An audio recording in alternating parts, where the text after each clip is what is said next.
Even black people don't even know their own language. Why? Because black people don't even know the history of their ancestors. Why? Because he took it away from them. And if you try and tell them how thoroughly and completely they've been robbed, he says you're teaching hate. Dark people who have been oppressed and exploited by those who are not their own kind, strangers.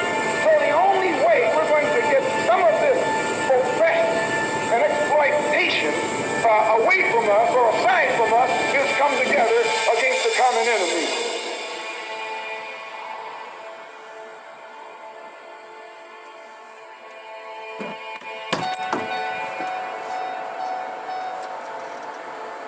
Aborigine, which means what? Black. You never find a white aborigine. Rather, aborigines are called natives, or they're always dark-skinned people. You and I are aborigines, but you don't like to be called an aborigine. You want to be called an American.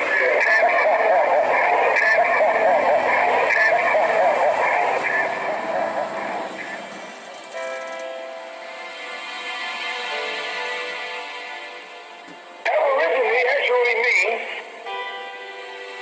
from the beginning. It's two Latin words. Ab meaning from, origine meaning the beginning. Ab meaning from, origine meaning the beginning. Ab meaning from, origine meaning the beginning. Ab meaning from, origine meaning the beginning.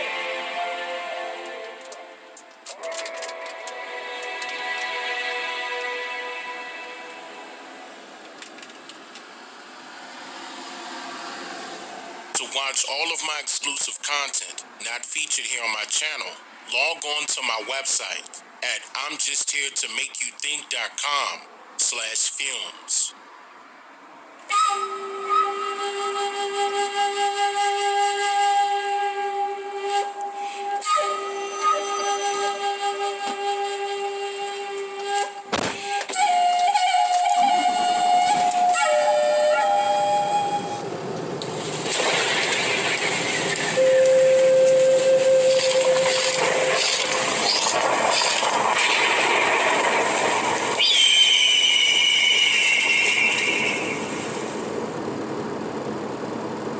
Now, in today's society of America, millions of so-called African Americans are struggling to come to grips with their true identity, culture, heritage, and history, mainly due to the numerous manipulative tactics utilized to govern their critical thinking mechanisms and to also decimate their literacy capabilities.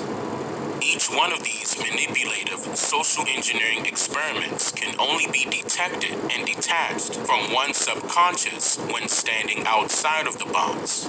I'll let you ponder on what's happening to those that are still inside of it. Meanwhile, you have not and will not ever hear me promote any form of religion throughout any of my content that I present to the public. Reason being is due to religion, faith, and beliefs being based on one's personal relationships. And I am not here to debate nor argue about who you should or should not love. That's simply none of my business. So let's also be sure to not confuse the truth that I present throughout my content with any personal beliefs that you may have. Now in this segment, you will learn about who you truly are and where you really came from based on truthful information. Because mind you, there is a big difference between truth and facts. Facts are merely controversial information, whereas a person bears the opinion to debate its credibility or not. That's yet another form of belief. Whereas the truth is non-debatable due to its credibility of always making logical sense. This is why in today's society, most people don't even care about the truth. Why? Well, because to them, unfortunately, a lie is more entertaining.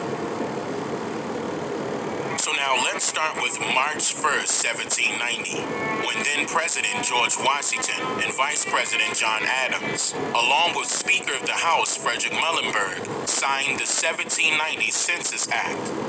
According to the census itself, it states that the 1790 Census Act is a law that, quote, required that every household be visited, that completed census schedules be posted in two of the most public places within each jurisdiction, there to remain for the inspection of all concerned, and that the aggregate amount of each description of persons for every district be transmitted to the president.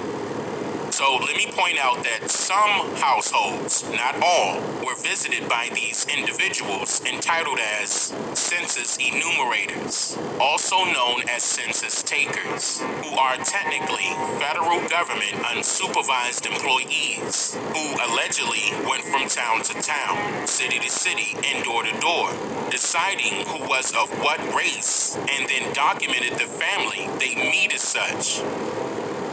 So you mean to tell me that these census takers were provided instructions by way of the government to document and record the ethnic category of various family members based on their perception of the family when they visited? And their opinions were considered to be official historical records of information?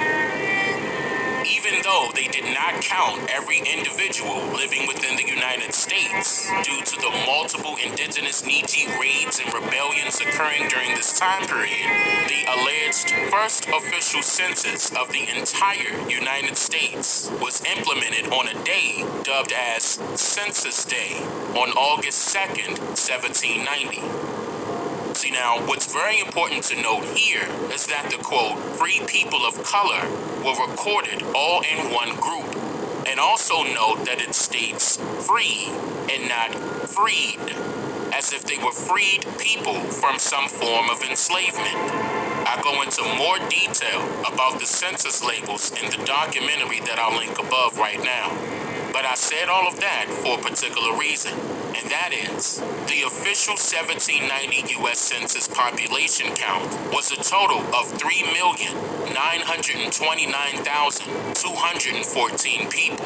But keep in mind that this total amount did not reflect millions of people who were indigenous to North America, aka Turtle Island, meaning they did not come from another continent, nor did it reflect the accurate total amount of so-called slaves in North America. Why? Well, this seaside verbo is about to play host to an unforgettable vacation memory. the U.S. Census Agency themselves admitted to not possessing the majority of their official historical records of information that was allegedly documented between the 1790 U.S. Census and all the way up to the 1830 U.S. Census. And their excuse was to claim that these records were lost or destroyed somehow. See, this was all purposely done for two reasons. A, to hide the truth about the real history surrounding the U.S. and slavery. I mean, generally speaking, you can literally prove to yourself that your ancestors were slaves or not by documentation.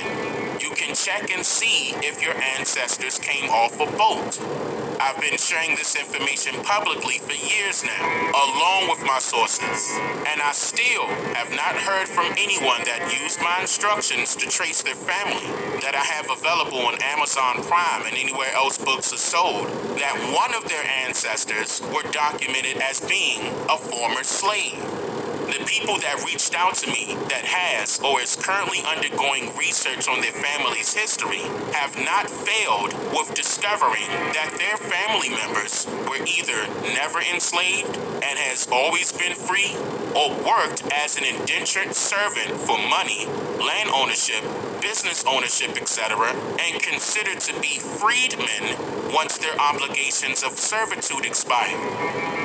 Make no mistake, when you hear the term freedman from now on, freedman does not necessarily mean that he or she was freed from enslavement, because it can also mean relieved from their duties in most commonly known cases. So this first reason to allegedly lose or destroy these records was to hide the truth that it was a very small amount of copper-colored slaves and a greater amount of prisoners of war in North America. And the second reason is B, to hide the truth about who are the real minority and majority in terms of the population count here in the United States of America. In which this brings me to my very next point. The biggest portion of their agenda was the abominable sabotaging of the indigenous Niji's history, legacy, languages, culture, and heritage systematically. So of course they couldn't pull this task off on their own. So they implemented a methodology format based solely on the scientific concepts of eugenics. According to the National Archives, the term eugenics was coined by a British natural scientist and explorer named Francis Galton in the year of 1883.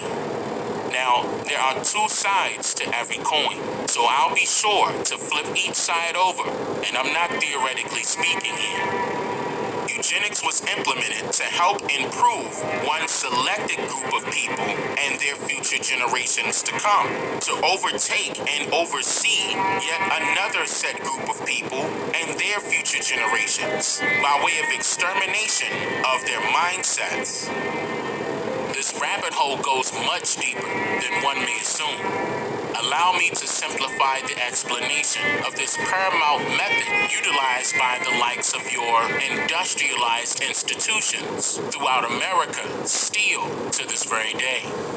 Eugenics literally changes everything that any person was ever taught of or even thought of previously before this selection was carried out upon him or her. According to Francis Galton himself, this system would allow, quote, more suitable races or strains of blood a better chance of prevailing speedily over the less suitable, end quote. Galton was heavily influenced by the likes of an English naturalist, biologist, and the first ever self-proclaimed documented bigoted genealogist, Charles Darwin. Darwin single-handedly developed the controversial theory of human evolution, which was his belief that man came from monkeys, and then his system of natural selection, which included a heavy flux of racial derogatory.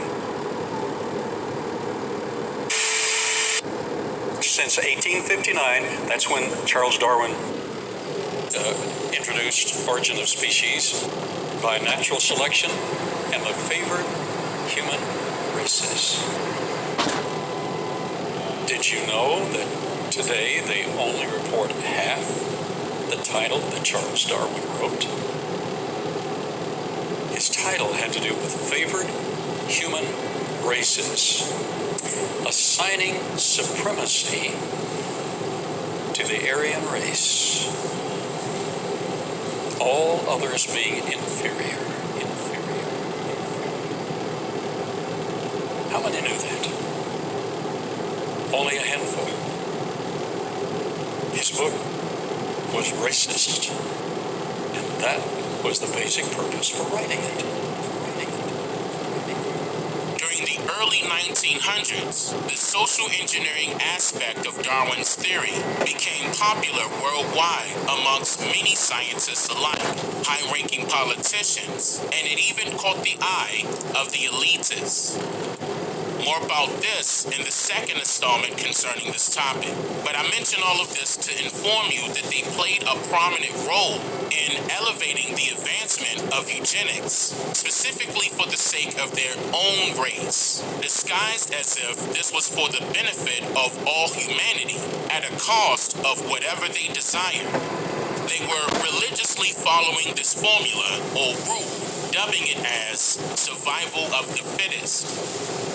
In other words, Charles Darwin's theory of human evolution was merely a way to elevate and escalate the implementation of white supremacy and to eradicate those who were of non-pale complexions, deeming it as survival of the fittest, where those who did not meet their racist criteria, motives, and agendas would suffer from a variety of forms of propaganda that was hypothesized to eliminate the opposing race of people. Eugenics is literally a modernized pseudoscience that was based merely on racial discrimination and environmental injustice, socially, physically, and mentally, but became prosperous still due to its popularity of praises from those who gravitated towards inequality and racial estrangement. On the date of September 25th, 2008, in a statement made before the Senate Committee on Indian Affairs by Representative James P. Morin on the grounds of the Thomasina E. Jordan Indian Tribes of Virginia Federal Recognition Act, Morin stated, quote, "This is a travesty that this committee can correct. The second unique circumstance for the Virginia tribes is what they experienced at the hands of the state government during the first half of the 20th century. It has been called a paper genocide. At a time when the federal government granted Native Americans the right to vote, Virginia's elected officials adopted racially hostile laws targeted at those classes of people who did not fit into the dominant white society. The fact that some of Virginia's ruling elite claimed to be blood descendants of Pocahontas, in their view, meant that no one else in Virginia can make a claim they were Native American and a descendant of Pocahontas' people. To do so would mean that Virginia's ruling elite were what they decreed all non-whites to be, part of the inferior Negroid race. With great hypocrisy, Virginia's ruling elite pushed politics that culminated with the enactment of the Racial Integrity Act of 1924. This act directed state officials and zealots like Walter Plecker to destroy state and local courthouse records and reclassify in Orwellian fashion all non-whites as colored. It targeted Native Americans with a vengeance, denying Native Americans in Virginia their identity. To call yourself a Native American in Virginia was to risk a jail sentence of up to 1 year. End quote. Now, in this statement, he used the term Native American, but the truth is that our identities were changed not from Native American, but from Indian to color. And they were not only jailing people in Virginia for claiming their true identity, but they were also killing them by hanging them from a tree and in more ways than one that I won't mention in each state across North America. The biggest, bigoted, racist, white supremacist of them all was none other than Walter Ashby Plecker. Hey everybody, it's Tony Robbins. Listen, I've spent the last 40 plus years, 43 years now, The Plecker era was truly one of the darkest times for Native people in Virginia. But I think it's critical for us to think about what was the genesis of the ideology that Plecker was a proponent of. And it's really the eugenics movement. The eugenics movement was a pseudo-scientific movement. And we say pseudo-scientific today because we find that the science that they were proposing is not what we today would honor as scientific in any way. The eugenics movement has a direct link to the descendants of Charles Darwin. They somehow made the leap to these notions about racial purity. What is best for each race is racial purity. Plecker and his friends convinced the Virginia legislature to adopt very restrictive legislation in 1924. It's called the Racial Integrity Act. With this legislation, it was decreed that there were only two possible categories. One is white, which means a person you check that you're white if you have white ancestry, Caucasian ancestry, and absolutely nothing else. The other category is everybody else, and that's colored. So this was very hard on Virginia's indigenous community because in a sense it wipes away their identity. Their identity on paper, their ability to describe themselves as Indian was not possible. To describe themselves as Indian was not possible.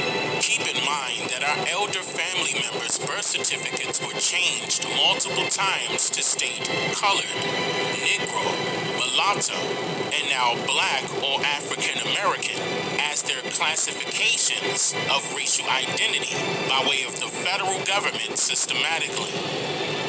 So, the moral of this segment is that you have been lied to by your government, your president and politicians, your news media, your school teachers, college and university professors, your public school history curriculums, multiple out-of-Africa theory books, and even by the very people that share the same hue as you and I.